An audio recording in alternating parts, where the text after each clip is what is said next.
Welcome back to the Free Video Books channel. Today we're reading the chapter called Incident at the Window, of the novel The Strange Case of Dr. Jekyll and Mr. Hyde, written by Robert Louis Stevenson. Before we get started, why not like and subscribe? Now, sit tight and let's get into it.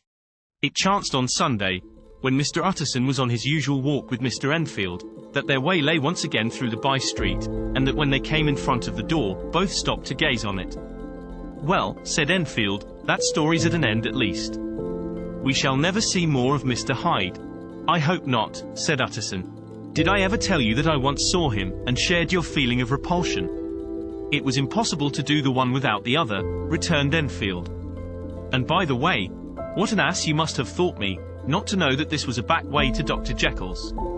It was partly your own fault that I found it out, even when I did." "So you found it out, did you?" said Utterson. "But if that be so, we may step into the court and take a look at the windows. To tell you the truth, I am uneasy about poor Jekyll, and even outside, I feel as if the presence of a friend might do him good." The court was very cool and a little damp, and full of premature twilight, although the sky, high up overhead, was still bright with sunset. The middle one of the three windows was halfway open, and sitting close beside it, taking the air with an infinite sadness of mien, like some disconsolate prisoner, Utterson saw Dr. Jekyll. "What, Jekyll?" he cried. "I trust you are better." "I am very low, Utterson," replied the doctor drearily, "very low." "It will not last long, thank God. You stay too much indoors," said the lawyer. "You should be out, whipping up the circulation like Mr. Enfield and me.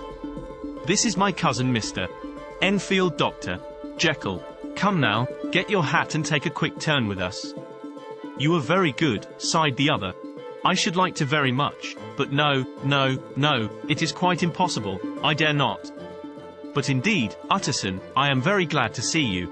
This is really a great pleasure. I would ask you and Mr. Enfield up, but the place is really not fit." "Why, then," said the lawyer, good-naturedly, "the best thing we can do is to stay down here and speak with you from where we are." "That is just what I was about to venture to propose," returned the doctor with a smile. But the words were hardly uttered, before the smile was struck out of his face and succeeded by an expression of such abject terror and despair, as froze the very blood of the two gentlemen below.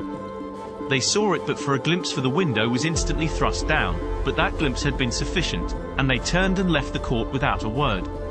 In silence, too, they traversed the by-street, and it was not until they had come into a neighbouring thoroughfare, where even upon a Sunday there were still some stirrings of life, that Mr. Utterson at last turned and looked at his companion. They were both pale, and there was an answering horror in their eyes. God forgive us," said Mr. Utterson. But Mr. Enfield only nodded his head very seriously, and walked on once more in silence. Did you enjoy today's chapter of The Strange Case of Dr. Jekyll and Mr. Hyde? Why not subscribe and ring the bell?